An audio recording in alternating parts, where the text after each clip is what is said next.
como é que é a sua história com o marketing, com o jornalismo e como é que ela veio parar no marketing de medicina. Olá, é um prazer estar aqui com vocês, inaugurar essa segunda temporada. Bom, eu trabalho com comunicação há 20 anos. Eu sou jornalista de formação, a vida inteira trabalhei com assessoria de imprensa.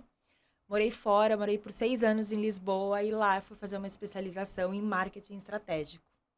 E aí, dentro dessa especialização, eu entendi que a assessoria de imprensa era uma ferramenta do marketing e que tinham diversas outras ferramentas. Era um mundo, assim, incrível. E que tudo convergia para o mesmo propósito, que era promover marcas, pessoas, negócios, serviços. E eu entendi que se eu me mantivesse apenas na assessoria de imprensa, eu estaria perdendo muita coisa.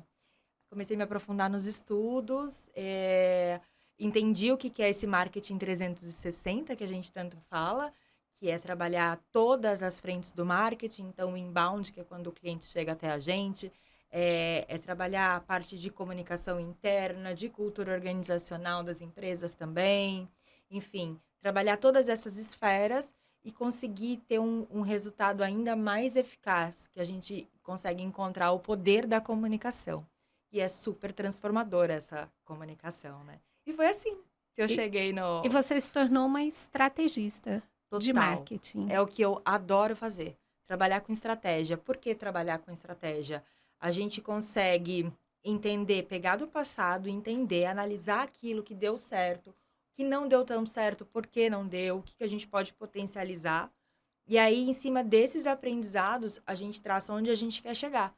E aí a gente consegue, de uma maneira bem assertiva, se comunicar com todos os públicos. Hoje a gente tem, assim, as redes sociais, elas têm um poder enorme, né? O digital tem um poder enorme. Então, a gente consegue conversar com muito mais facilidade com todos os públicos, levando a nossa mensagem, levando aquilo que a gente quer transmitir. E que, no fundo, a gente, principalmente na área médica, a gente impacta vidas, a gente transforma vidas, né? E é muito bacana usar o poder da comunicação para isso. E o que você considera um desafio nessa área? O que é Especificamente na na área medicina? médica? Isso. Bom, na medicina a gente tem que entender que a gente está lidando com a vida das pessoas, né? Então, eu vou falar aqui até um pouquinho da minha história. Eu sou paciente oncológica e eu comecei a enxergar a comunicação voltada para pacientes de uma outra maneira quando eu estava quando eu precisei virar a cadeira e eu estava desse outro lado, consumindo informações. E aí eu entendi que ou eram informações extremamente sensacionalistas, ou eram informações rasas, e era muito complicado eu conseguir tirar as dúvidas que eu tinha, incertezas. Eu tive um câncer de mama, isso há 3 anos.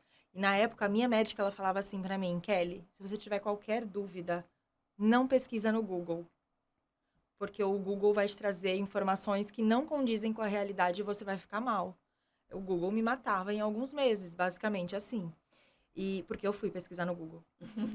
Eu não consegui. Óbvio. A gente É, costuma dizer que é o Dr. Google. E exatamente. existem pacientes que chegam até a gente com várias informações e, na realidade, vão com questionamentos e colocam a gente Contra a parede. na Exato. parede, com informações que às vezes é difícil até de quebrar aquela informação e trazer a informação verdadeira, o conhecimento verdadeiro, porque ela pesquisou, como você disse, algo que foi sensacionalista, algo que foi uma exceção que aconteceu naquele caso, e é bem difícil para a gente. Não, o paciente ele já chega com o diagnóstico pronto, né? Ele procura Sim, um médico, olha, eu tenho isso, eu preciso tratar isso. E não é dessa forma que funciona. Então, esse é um grande desafio dos médicos hoje na hora de trabalhar comunicação.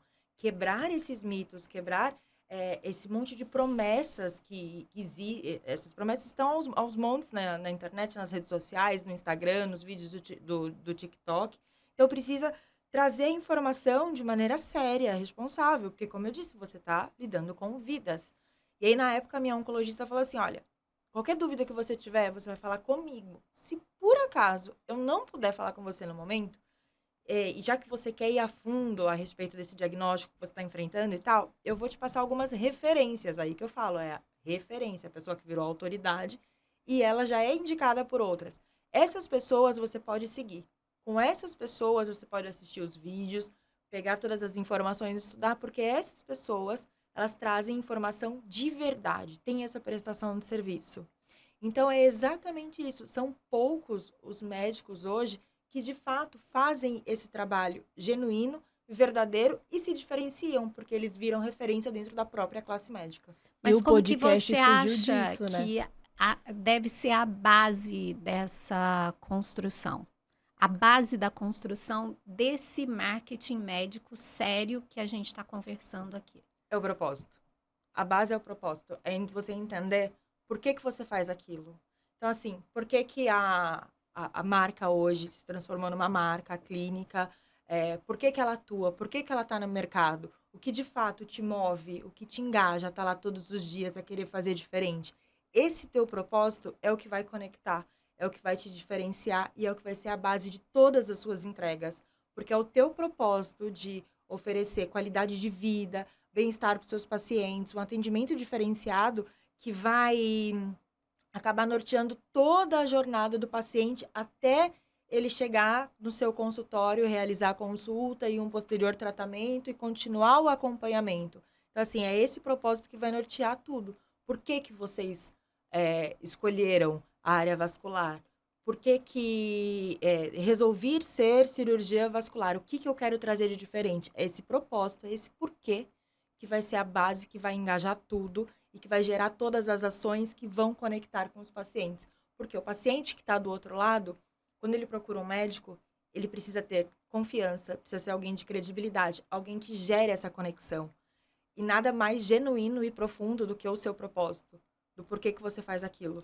E o podcast surgiu disso, né? De um propósito que nós tínhamos de levar uma informação de qualidade, sem esse sensacionalismo, de uma forma descontraída, que a gente pudesse acessar mais pessoas, não só aquelas pessoas que chegavam até a gente. E além do diagnóstico, como você falou, muitos pacientes já chegam com o tratamento que eles querem fazer. E às vezes aquele tratamento não é o melhor para aquele paciente. Por isso que a gente fala muito de trazer essa forma individualizada, porque o que é melhor para um, às vezes não é melhor para outro. E é o que a gente busca e tenta passar isso aqui. Então, eu acho que é muito desse propósito também, dessa informação que a gente vai conseguir desconstruir essa visão que vem de fora, né?